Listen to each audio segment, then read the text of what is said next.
Hey everyone, my name is Dan, and in this quick video I'm going to show you how to change your car's oil. Today I'm using a 2010 Honda Odyssey, but the process is the same for every car.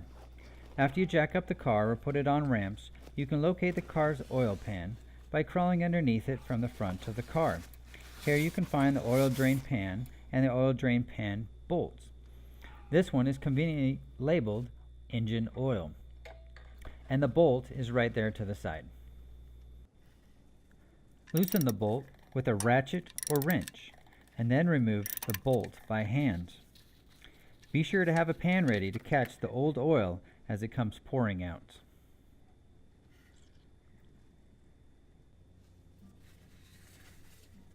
After all the old oil is drained out, replace the oil drain plug.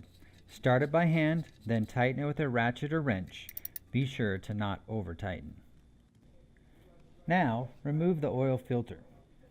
You can find the oil filter close to the oil pan.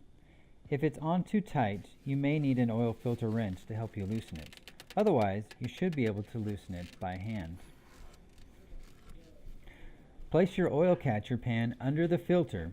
Let the oil filter drain briefly, and then you can remove the filter.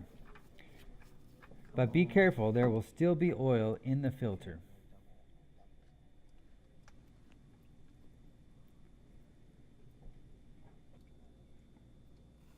Clean off the oil filter bolts and then prepare the new filter.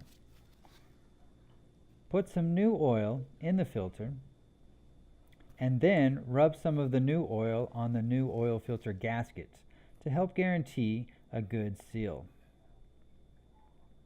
Then twist the oil filter on to the oil filter bolts and hand tighten.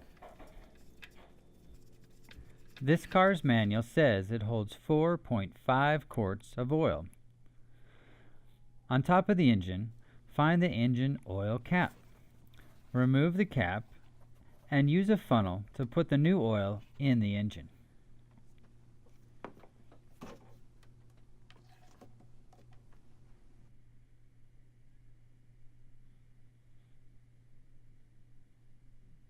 This container holds 5 quarts of oil.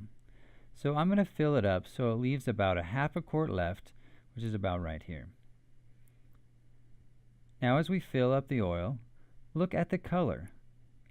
The clean oil is clear with a yellow tint.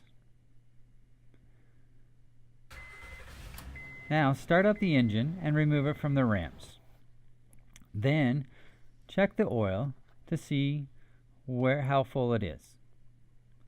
And it looks like we're a little bit low, so we're going to refill it some more and then check again. And we're getting a little closer. Repeat these steps until it's full. Then reset your oil life indicator by holding down the button for 10 seconds and then releasing and holding for 5 seconds. That will reset to 100%. Remember to recycle your oil and take it to the nearest recycling place.